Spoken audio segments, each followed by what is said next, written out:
Ao longo do capítulo 9, Paulo vem discutindo eleição, justiça, o remanescente de Israel.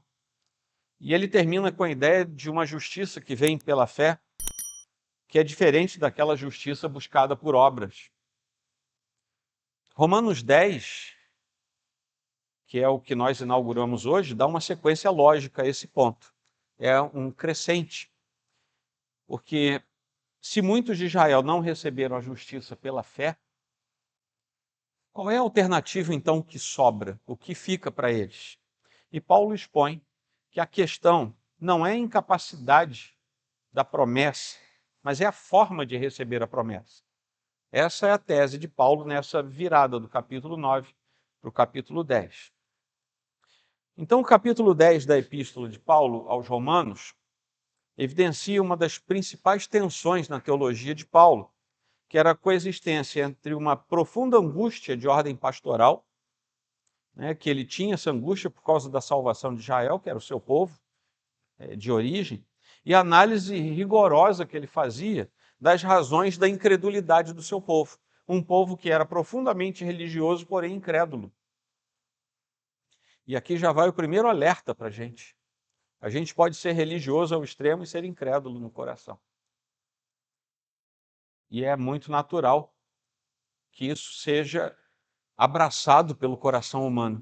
O coração humano gosta de ritos, gosta da imagética, ele gosta, sabe, de coisas que ele pode ver, que ele pode tocar, e muitas vezes a religiosidade se transfere do coração para algo visível, que pode ser até algo bom. Tem gente que idolatra a Bíblia. A Bíblia vira um ídolo aberto. A gente estava brincando hoje aqui nos novos membros, o sujeito abre no Salmo 91, pronto, virou o ídolo. Dá sorte, se estiver aberto, dá azar se fechar a Bíblia. Sabe, isso não tem nada a ver com espiritualidade cristã. Ou o sujeito põe uma Bíblia ali no painel do carro e vira o patuar, é a segurança. Com aquela Bíblia ali que já está assim de tanto pegar sol, aí tudo vai acontecer, tudo vai ser bom na vida daquele sujeito. Isso não é religiosidade. Isso não é um senso cristão. É um desvio, é uma descaracterização. E nós somos muito afeitos por isso. E ele fala aqui que o problema de Israel não era uma apatia, não era falta de fervor religioso. Pelo contrário, eles eram fervorosos. Se tinha um povo fervoroso no tempo de Cristo, eram os fariseus. Eles eram extremamente zelosos por Deus, mas não com entendimento de Deus, que é o que ele fala logo no versículo 2. Porque dou testemunho a favor deles que têm zelo por Deus, porém não com entendimento. Ele fala isso explicitamente no versículo 2. Então esse é o ponto nevrálgico do embate de Paulo com relação aos seus conterrâneos. É nesse cenário de zelo, em que as pessoas achavam que, cumprindo determinadas etapas, haveriam de alcançar a presença de Deus e a sua misericórdia, de pessoas que, achando que estavam bem com Deus, na verdade não se sujeitavam à justiça de Deus, e tem um trecho aqui que ele fala isso à exaustão. Nesse mesmo cenário, ele vai trazer uma luz assim muito novidosa para a gente, que é quando ele diz, porque o fim da lei é Cristo, para a justiça de todo aquele que crê. E isso se coloca como sendo um novo paradigma. Algo que Paulo está dizendo que não é que fosse novidade, mas ele está dizendo de forma tão categórica que agora se torna absolutamente claro. O fim da lei para a justiça é Cristo. E é disso que ele trata nos primeiros 4 versículos.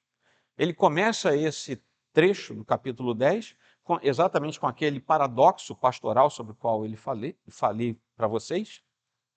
Mas ele tem aqui uma espécie de intercessão que quase chega às raias da agonia. Ele está agonizante com aquilo. Irmãos, o desejo do meu coração e a minha súplica a Deus em favor deles é que sejam salvos. É assim que ele começa. Quem são esses eles? Né? Eles, sobre os quais ele fala. Aqueles que ele tratou no versículo 9, que são exatamente os seus patrícios, que tinham se afastado de Deus, achando que por seus próprios méritos e ritos haveriam de estar próximos a Deus. Ele está dizendo, eu estou orando e eu estou pedindo a Deus que salve aqueles meus irmãos. Calvino, quando ele lembra Moisés, fazendo referência a esse trecho, ele vai dizer que o ofício universal a que Moisés fora incumbido era a instrução do povo na genuína forma da piedade. E que se isso é assim, então, era o seu dever pregar o arrependimento e a fé. Mas com o passar do tempo, os ritos e a forma religiosa dos judeus foi se afastando do arrependimento e da fé e foi se afeiçoando aos ritos. E eles pararam de perceber que a liturgia, o culto, os louvores e a adoração não são um fim em si mesmo, mas que eles devem apontar para Cristo. No caso dos hebreus da antiguidade, apontar para o Cristo que ainda seria revelado. E no caso do Novo Testamento, rememorar o Cristo que já foi revelado. Mas tudo é em função de Cristo. Por que a nossa liturgia é como ela é? E por que a liturgia de outras igrejas co-irmãs pode ser diferente? Mas por que é que existe uma liturgia? Porque ela precisa apontar para Cristo. A gente ora por causa de Cristo, a gente adora por causa de Cristo. A gente prega o evangelho para que Cristo seja manifestado. E com o passar do tempo, em muitos lugares, isso vai se aplacando de tal maneira que as pessoas continuam fazendo a sua liturgia acontecer, mas esquecem da centralidade de Cristo. É disso que Paulo está acusando os hebreus. E é disso que nós precisamos ter cuidado na nossa vida, para que a gente não se torne algo como eles eram. É muito fácil a gente se adequar a uma boa liturgia e se esquecer que Cristo é o centro da nossa vida e do nosso culto. O cerne da tragédia de Israel não estava na ausência de fervor, como eu falei para vocês, mas estava na direção, no problema de estarem numa direção equivocada. O próprio Paulo diz, eu dou testemunho de que eles agem com zelo. Eles cultuam com zelo. Mas o zelo desprovido do centro de Cristo vai nos tornar fariseus. Vai nos tirar da esfera de sermos cristãos. Paulo anunciou o julgamento sobre a raça humana, não porque as pessoas tivessem se entregue ao ateísmo. Vejam bem, Paulo não fala do ateísmo nas suas cartas, até porque o ateísmo seria anacrônico a gente pensar em termos de ateísmo no século I. Nós fomos acusados de ateísmo no século I e no século II, porque a gente não queria adorar os ídolos pagãos. Os cristãos foram chamados de ateus. Mas o ateísmo moderno, Paulo não pensava nisso. E Paulo não acusa ninguém de ser ateu. Paulo acusa alguém de ser um falso filho de Deus. É disso que Paulo acusa.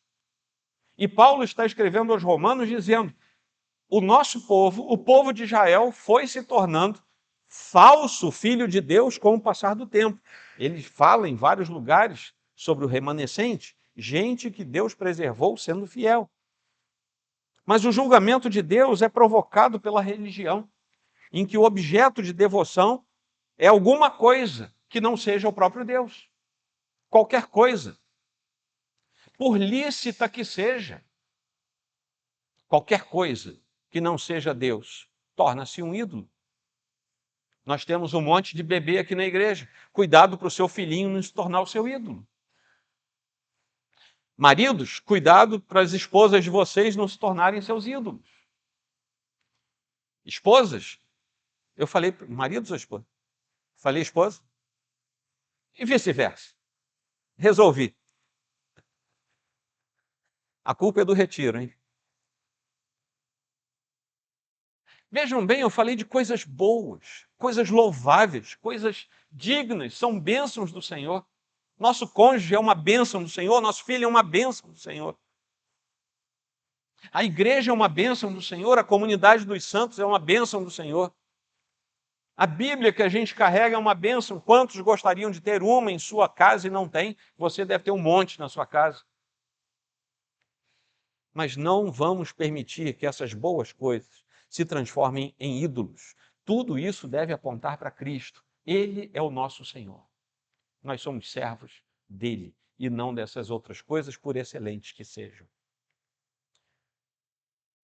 O versículo 3 é onde Paulo expõe a natureza desse erro, desconhecendo a justiça de Deus e procurando estabelecer a sua própria justiça, não se sujeitaram à justiça que vem de Deus. A justiça de Deus é a justiça perfeita de Deus, que ele não apenas exige, mas que ele mesmo provê em Cristo. O orgulho religioso de Israel se manifestou como uma espécie de insubordinação espiritual. As pessoas simplesmente não ouviam mais a voz de Yahvé porque estavam preocupados em ouvir a voz do seu rito, a voz da sua natureza, dos seus hábitos, dos seus costumes. E, particularmente, é um tipo muito perigoso de idolatria, porque ele revela um ídolo que ninguém reconhece que existe, que é o eu. Quando a gente recusa, quando a gente se torna insubordinado diante da justiça de Deus, não adianta culpar A ou B. Não adianta culpar a filosofia deste século, não adianta culpar as cosmovisões anticristãs, porque quando a gente se insubordina contra Deus, é porque o nosso eu já se tornou o nosso ídolo. Irmão, se tem um ídolo difícil de tirar do nosso coração, é o eu. Porque é muito difícil a gente se desapegar do que a gente acha que é a justiça perfeita. E todo mundo lá no fundo, por mais que diga, não, eu sei que o Senhor é quem é perfeito, eu sei que a justiça de Deus é perfeita. Aquele que já se tornou insubordinado, em alguma medida, ele acha que os seus atos são melhores do que os atos de Deus, mesmo que ele não professe isso. Está na sua testificação, está no seu ato diário, está naquilo que ele faz. A solução divina para essa insubordinação se apresenta no versículo 4. Vamos ler juntos o versículo 4? Abriram?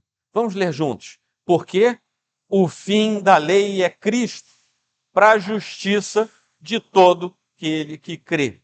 Vejam bem, eu vou ler de novo o 3, para vocês entenderem por que o 4 faz sentido. Desconhecendo a justiça de Deus e procurando estabelecer a sua própria justiça, não se sujeitaram à justiça que vem de Deus. Porque o fim da lei é Cristo. Para quê, gente? Para a justiça de todo o que crê. Se vocês lerem o versículo 3, vocês vão ver a confusão na mente daqueles que insubordinadamente rejeitavam a justiça de Deus. E aí Paulo vem e diz, resolvido está o problema, você não precisa mais estabelecer um bisturi filosófico no seu coração, basta que você creia em Cristo, porque o fim da lei é Cristo, e basta que você creia nele. Simples, objetivo, cirúrgico e direto. O apóstolo Paulo está dizendo, inclusive, para os judeus, para os hebreus, seus compatriotas, vocês erraram e por mais de 1000 anos vocês estão, sabe, patinando na lei sem conseguir cumprir, porque vocês mesmos inverteram o que é a justiça de Deus, o que é a justiça do homem, o que é a justiça que deveria ser, mas não é. Parem tudo, creiam em Cristo e a justiça de Deus vai se manifestar, porque o fim de toda a lei é Cristo. Amém? Entenderam o argumento de Paulo? E aí ele entra com uma fórmula. Do versículo 5 até o versículo 10, Paulo, que é extremamente didático, ele vai entrar com uma fórmula. Uma vez que foi estabelecida a provisão da justiça em Cristo, Paulo passa então a detalhar o método de sua apropriação por ordem pessoal. Como é que você, que é um sujeito, vai se beneficiar disso que Deus está fazendo através de Cristo? E ele vai contrastar a justiça que emana da lei com aquela que procede da fé. Paulo então estabelece o seguinte método: tem uma justiça que vem da lei e tem uma justiça que vem da fé. Uma vai ter que ser prioridade sobre a outra. A primeira, que era baseada no mérito, a justiça da lei, exige uma performance que é impossível, mas ela precisava ser cumprida. É por isso que Cristo é o fim da lei. O fim da lei é Cristo, porque ele vem pôr fim a um processo e, ao mesmo tempo, ele é a finalidade da própria lei. Então, nós temos uma explicação ambivalente. Ele termina com aquilo, porque ele a cumpre cabalmente, e, ao mesmo tempo, ele é a finalidade da própria lei. A lei apontava para Cristo. O problema não era a lei, o problema era quem não conseguia cumprir a lei. Era impossível, na sua natureza, cumprir a lei. Um só item da lei não cumprido e toda a lei era descumprida. Aquele que observar os seus preceitos, por ele viverá, versículo 5. Paulo vai citar Deuteronômio capítulo 30, a partir do versículo 11, para demonstrar a proximidade do evangelho em toda essa estrutura. A salvação não vai requerer atos humanos. Você não consegue fazer nada para ser salvo. A gente está vendo isso ao longo de toda a epístola de Paulo aos Romanos. Não adianta subir ao céu, ele fala aqui, não adianta descer ao abismo. Não tem como. A justiça da fé removeu esses obstáculos que a justiça que vinha pela lei não conseguia remover. Como é que você vai subir ao céu? Como é que você vai descer ao abismo? Não tem como. Mas a justiça que vem pela fé remove esses obstáculos que são metafóricos para a gente entender que não conseguiria fazer. Cristo já desceu na sua encarnação, já subiu na sua ressurreição. Eu não tenho mais que descer nem subir. Eu não tenho que ir ao abismo, nem tenho que ir ao céu. Cristo já veio e Cristo já foi. Ele já desceu e já subiu. O apóstolo transforma uma passagem sobre lei numa revelação sobre o próprio evangelho. E é isso que ele está fazendo aqui até o versículo 10, até o versículo 9.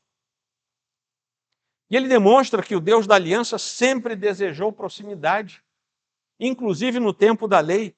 Ele nunca quis performance, ele sempre quis intimidade. Mais uma aplicação imediata para nós. Deus não quer a sua performance. Deus quer que você seja íntimo dele. Deus não quer que você seja o grande que aparece nas mídias sociais. Não necessariamente. E se ele usar você assim, que seja para a glória dele, não para a sua. Ele não quer que você ande pela rua com o rosto brilhando, como Moisés de vez em quando fazia. Ele quer simplesmente que você seja fiel a ele. No pouco, no muito, no entrar e no sair. Fidelidade ao Senhor, só isso. Intimidade com o Senhor. O versículo 9 vai articular a dinâmica da fé, que é salvadora. Depois de ele dizer, no versículo 8, a palavra está perto de você, na sua boca e no seu coração. Que palavra é essa? Aquela palavra de fé que é pregada, aquela palavra que substitui os ritos e que, por ser ela própria cristocêntrica na sua essência, ela transforma os corações. E o versículo 9 vai pegar tudo isso e transformar a dinâmica daquela fé que é salvadora. Se com a boca você confessar Jesus como Senhor confissão, e em seu coração crer que Deus o ressuscitou dentre os mortos, você será salvo. Você entendeu o que eu acabei de ler? Todo mundo entendeu? Vou ler de novo. Se com a boca você confessar Jesus como Senhor, e em seu coração crer que Deus o ressuscitou dentre os mortos, você será salvo. Vocês entenderam? Sim ou não, gente? Pode falar. Entenderam? Eu aposto com... Não, não vou apostar, não. Mas eu, assim, tenho grande convicção, ficou melhor, não ficou? De que se nós chegarmos para qualquer falante de língua portuguesa, mediano, daí para cima, e a gente ler esse texto e perguntar assim, você entendeu? A pessoa vai dizer que entendeu. Porque ele é tão claro, ele é tão objetivo, ele não requer interpretação, ele é literal. Por isso que eu perguntei se vocês entenderam, todo mundo entende. O problema não é entender. O problema é permitir que isso entre no coração. O problema é ver esse versículo se tornando na credulidade maior estabelecida no nosso coração, a tal ponto que da nossa boca sai uma profissão genuína de fé, dizendo, eu creio no Senhor Jesus. O problema não é entender o que Paulo escreveu. E olha que Paulo complica às vezes, mas aquilo é tão fácil, é tão simples, é tão direto, que não tem nem o que a gente perguntar ao texto. É claro. O problema é isso aqui acontecer dentro da gente. O problema, muitas vezes, e ele estava falando ainda dos judeus, gente que cria de maneira zelosa, porém de maneira errada. E por isso estava fora do projeto da salvação, a menos que cresce. Ele está dizendo para aquelas pessoas que tinham um rito estabelecido, ele está dizendo para aquelas pessoas que tinham uma tradição milenar, que sacrificavam os seus animais, que tinham um rito de lavagem cerimonial, que chegavam diante do altar, que tinham um sacerdote, tinham ritos variados, eram vários passos daquele rito. Ele está falando para essas pessoas o seguinte, para tudo, confessa Jesus como seu Salvador e crê nele. Resolveu. Os ritos acabaram, porque pelos ritos vocês não fizeram a única coisa que Deus queria com vocês, que era ter intimidade com vocês. Então vamos esquecer tudo isso. E se a gente simplesmente confessar com a boca que Jesus é o nosso Senhor, e se em nosso coração a gente crer que Deus o ressuscitou dentre os mortos, então a gente vai ser salvo. E por que eu mencionei aqui os judeus? Mais uma aplicação. É porque em toda a igreja pode ser que haja pessoas com um coração muito bom, com um coração muito sincero, com um coração singelo, gente zelosa, gente que ajuda, gente que é operosa, mas que ainda está vivendo nos ritos vazios e não na comunhão dos santos, não na intimidade com Deus. E essa palavra vale para aquele que nunca ouviu o Evangelho, mas vale também para aquele que vem ouvindo o Evangelho, mas não consegue ter no seu coração a forma correta de crer em Cristo. Portanto, não consegue professar a verdadeira profissão de fé em Cristo Jesus.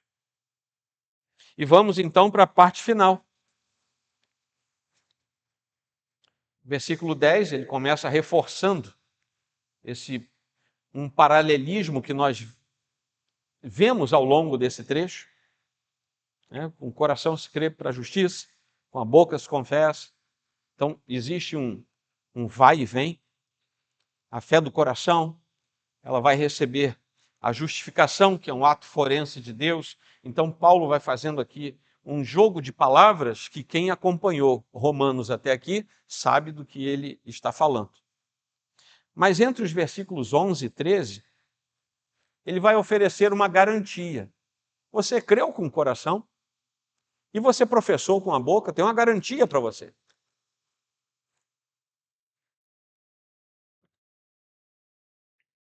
Ele fundamenta essa garantia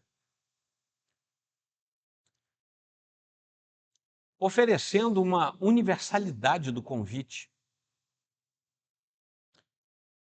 E ele vai mostrar duas citações do Antigo Testamento para isso. A primeira vem lá de Isaías 28. Todo aquele que nele crê não será envergonhado. Está lá no versículo 11.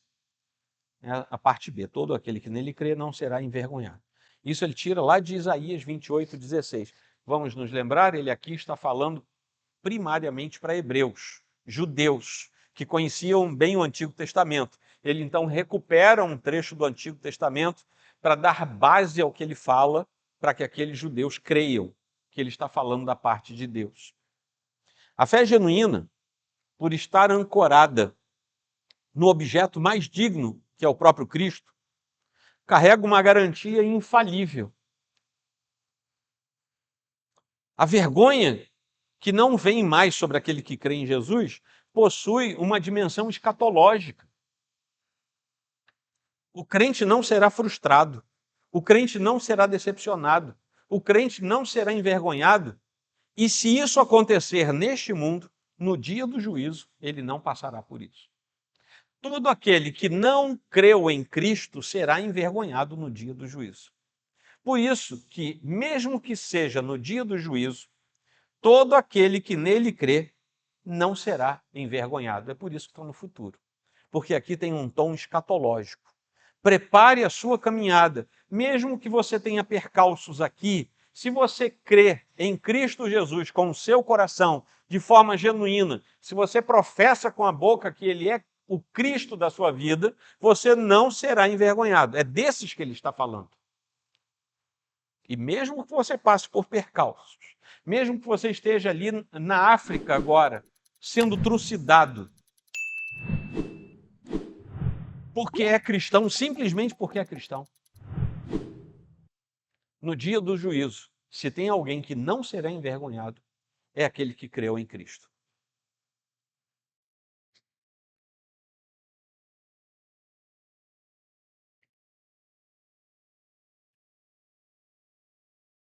O apóstolo demonstra toda a extensão disso. Quando ele diz não há distinção entre judeu e grego, uma vez que o mesmo é o Senhor de todos, rico para com todos, que o invocam. A graça de Deus oblitera as barreiras que são étnicas, são culturais, rituais, muitas vezes, que fundamentam uma justiça própria. E isso acontecia com Israel. Eles fundamentavam uma justiça própria por causa da sua forma de culto. O que era para ser muito bom tinha se transformado em algo muito ruim. O mesmo Senhor que é Senhor sobre todos, indicando aí a soberania universal da parte de Deus, ele também é rico. Ele não é só o Senhor, ele é rico, abundante em misericórdia, cheio de graça para com todos os que se aproximam dele nos seus termos, não nos nossos, nos seus termos. A distinção entre judeu e gentio cai por terra quando nós temos a cruz. Na sombra da cruz não existe mais judeu e grego. Na sombra da cruz não existe mais homem ou mulher. Na sombra da cruz não existe mais rico ou pobre. Na sombra da cruz as diferenças terminam, porque Cristo torna um todo o seu povo. E o argumento dele culmina com a citação que ele faz de Joel 2,32. Todo aquele que invocar o nome do Senhor será salvo. ele pega essa citação lá do livro do profeta Joel. Aliás, o melhor livro da Bíblia, né? Invocar o Senhor aqui. Às vezes você andou vendo uma série aí que tem coisas mágicas, aí tem uma invocação. Então na sua cabeça fica assim, invocação é coisa da magia, coisa mágica. Né? O sujeito vem com a varinha, invoca alguma coisa e pum, aparece. Não, aqui não é isso. Invocar é um clamor de dependência total que sai do coração daquele que serve ao Senhor. O reconhecimento de uma bancarrota espiritual em que nós estamos mergulhados, da suficiência plena de Cristo e da nossa dependência total de Cristo. O Evangelho não pode se tornar um novo código moral para a gente viver. Códigos morais nós temos aos montes e a gente pode adotar qualquer um, desde que ele não seja um contraponto à fé cristã, você pode ter um código moral. Aliás, vários profissionais aqui têm os códigos morais das suas atividades. Senão a sociedade seria uma bagunça. Mas não é a adoção de um novo código moral. É uma nova relação dada por Deus para nossa reconciliação com Ele próprio. É o caminho da salvação que se torna simples. Crê com o coração, professa com a boca. É simples, é tão simples que todos entendem. Mas que precisa da ação do Espírito Santo para que isso seja transformado em verdade na nossa vida. Quando a gente deixa a insubordinação e a gente se submete a Cristo, a gente começa uma nova caminhada. A conversão, aquilo que a gente fala, o sujeito se converteu, fulano aceitou Jesus. Tem várias expressões que o meio evangélico usa para isso. Nada mais é do que um sujeito que é inimigo de Deus, insubmisso a Ele, e que se torna submisso à sua vontade. Portanto, se alguém diz que se converteu e não é submisso ao Senhor, tem algum problema acontecendo com ele. Paulo está falando exatamente disso. Por isso que ele encerra dizendo: todo aquele que invocar o nome do Senhor será salvo. Não é a invocação mágica do nome do Senhor. Voltando aqui, não é a mágica da Bíblia aberta no Salmo 91. Não é a mágica de você ter um apetrecho que acha que ele é, por si próprio, um atrativo de... Como é que é? De bons o quê? Bons fluidos? Boas vibrações. Né? Vocês que são esotéricos aí, falem bons fluidos, boas vibrações, energias, né? Não é isso. Não é disso que se trata invocar o nome do Senhor. O nome do Senhor é a gente reconhecer. Invocar é a gente reconhecer. Quão longe eu estou, quão santo Ele é, quão pecador eu sou, quão sublime Ele é. Mas aprove a Ele estender o seu ouvido e ouvir aquele que clama. Aquele que invocar o seu nome será salvo. Não invocar como uma mágica, mas invocar porque creu no coração e professou com a boca. É esse que vai invocar e será salvo. Amém? Vamos já para a conclusão e algumas poucas aplicações. A doutrina da salvação, como ela é exposta aqui em Romanos 10, ela vai definir o núcleo da justificação pela fé, que é algo que Paulo está tratando em Romanos. Vai estabelecer as verdades que ressoam para além de um contexto imediato. É uma verdade universal colocada por Paulo para que todo aquele que se apropriar dessa verdade com a direção do Espírito Santo vai não só entender, como assimilar isso. A análise de Paulo vai nos mostrar pelo menos 3 elementos aqui. O primeiro é que há uma exclusividade de Cristo. Isso fica absolutamente claro nesse texto. Ele é o fim, ele é a meta, ele é o cumprimento de toda a lei. Cristo é o fim. Ele veio cumprir, ele põe termo, ele cancela a validade da lei daí por diante, porque ele cumpriu tudo que precisava se cumprir. E essa declaração invalida completamente qualquer tentativa humana de autojustificação. Não tem como, porque se Cristo foi o único que cumpriu a lei e cumpriu de tal maneira que ele pôs fim a toda terminologia da lei, então eu não tenho o que fazer, eu não tenho como dizer, eu vou resolver o meu problema espiritual, eu vou resolver o meu dilema existencial. Não tem como. Moral, ritual, pessoal. Você pode ser o sujeito mais bacana do mundo. Se não tiver Cristo no seu coração, vai amargar a perdição eterna. Porque não é pelo que nós somos que nós alcançamos a verdade eterna em Deus. É pelo que nós somos transformados em Cristo Jesus. Segundo ponto é a natureza da fé. A apropriação dessa justiça divina sobre a qual Paulo fala ocorre mediante uma fé que é simultaneamente interna, a crença no coração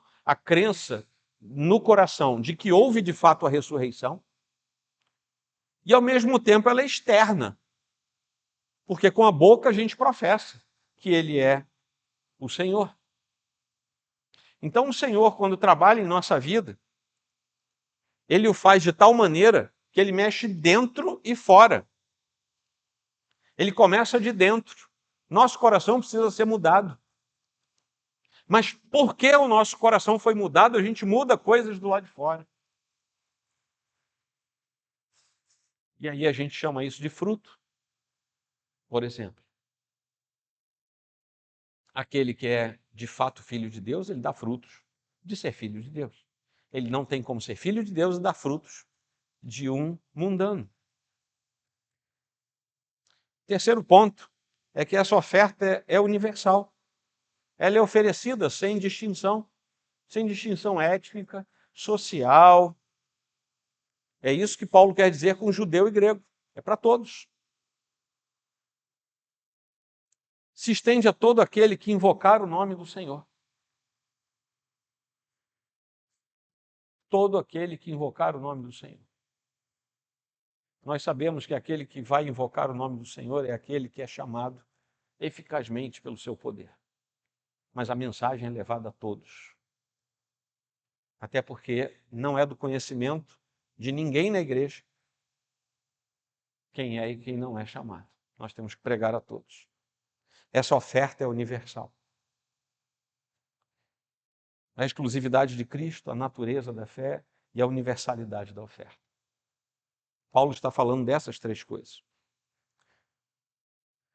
Assim como Lutero redescobriu, quando estava meditando sobre esse texto, a justiça de Deus, Lutero tinha uma frasinha latina para isso, não é primariamente o padrão que ele exige de nós, mas o dom que ele concede a cada um de nós. É gracioso, é gratuito. Diante dessa exposição, as implicações são inevitáveis e elas se dirigem a cada um de nós, a todos nós. Isso independe das pressuposições que nós carreguemos. Amém? Existe um convite ao autoexame aqui nesse texto. A primeira implicação de Romanos 10 é o convite universal sobre o qual eu falei, a um diagnóstico pessoal.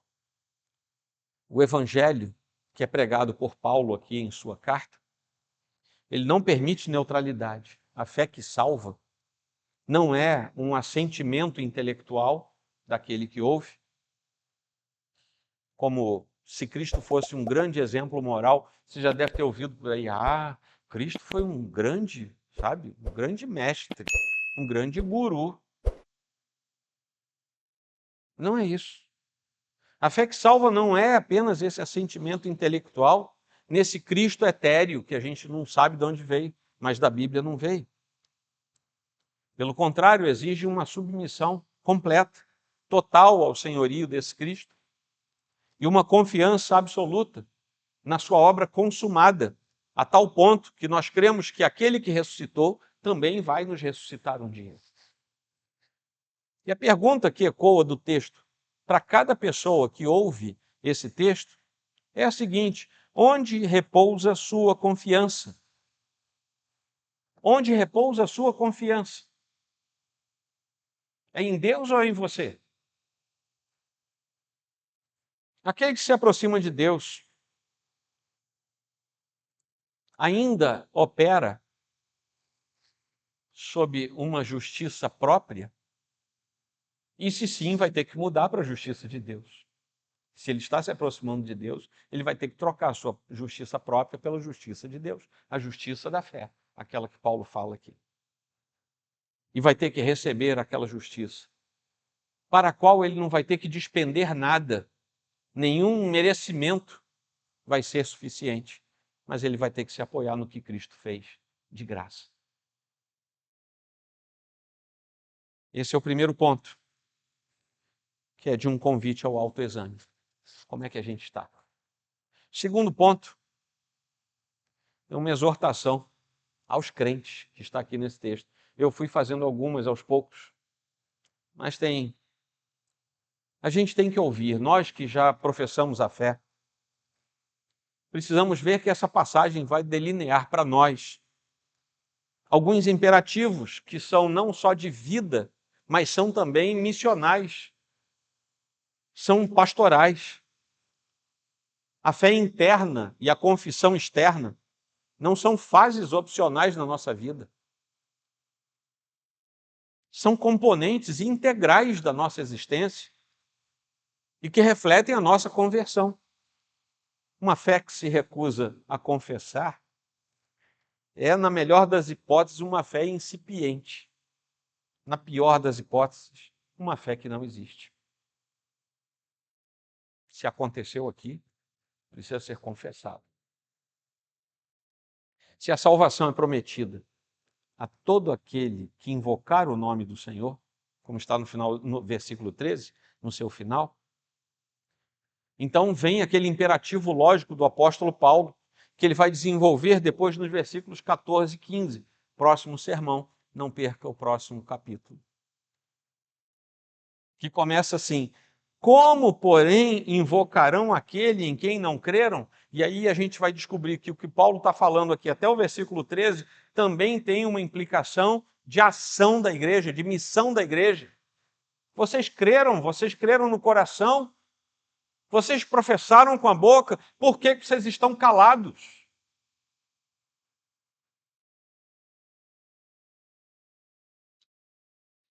A proclamação do evangelho não é uma tarefa restrita aos oficiais da igreja, não é uma tarefa restrita àqueles que acham que são vocacionados por isso. Toda a igreja de Cristo foi comissionada a pregar o evangelho. O zelo apostólico de Paulo estava expresso na sua intercessão, no versículo 1, irmãos, o desejo do meu coração e a minha súplica a Deus em favor deles, dos judeus, é para que sejam salvos. Ele suplicava por isso. Isso deve ser o nosso modelo. A minha oração pelos meus familiares é que eles sejam salvos. A minha oração pelos meus amigos é que eles sejam salvos. A minha oração pelas pessoas deste bairro é que sejam salvos. Você tem orado pela salvação das pessoas? É uma pergunta que você deve responder ao seu coração. E é claro, você só pode orar pela salvação de alguém se você for salvo. Óbvio, né? Ele tinha um profundo anseio pela salvação de outras pessoas. Isso tem que ser o anseio da Igreja de Cristo. E, finalmente, existe a certeza da fé porque a passagem oferece a garantia da segurança. Todo aquele que nele crer não será envergonhado, que está no versículo 11, é uma promessa. Como eu falei para vocês, uma promessa de vindicação escatológica. A fé que é depositada em Cristo é a única esperança que não resultará em frustração ou vergonha no dia do juízo. E esse dia virá. A ênfase recai sobre nele, todo aquele que nele crer. A segurança do crente não repousa na intensidade da sua própria fé. A nossa fé pode vacilar, nossa fé pode oscilar, pode ter altos e baixos, mas é a fidelidade infalível do Senhor. A palavra do Senhor não falha. É por causa da palavra do Senhor que nós temos certeza de que as coisas haverão de ser como Ele diz. Não é por nossa causa, é por causa dele. Em algumas tradições, as pessoas tentam fazer algum tipo de equiparação espiritual. Eu não vou citar nomes aqui, talvez vocês conheçam, mas o fulano, aquele ali, não. Aquele ali, ele faz isso, faz aquilo, sobe não sei aonde, desce não sei aonde. Ele é muito bom. Ele é um cara, sabe, ele passa e sai até faísca dele. Nós não estamos preocupados em nivelar. Eu não quero saber quem aqui é mais santo, sabe, não quero saber. E ninguém aqui deve querer saber. Nós precisamos saber. Cristo prometeu? Sim. Nós somos professamente salvos? Sim. Então vamos aguardar que a promessa se cumpra. E ela vai se cumprir. Isso nos faz descansar em Cristo, porque um dia tudo isso vai se cumprir. Amém, queridos? Eu peço que você incline a sua fronte e tenha uns poucos segundos de oração sua, pessoal. E aí eu oro com vocês.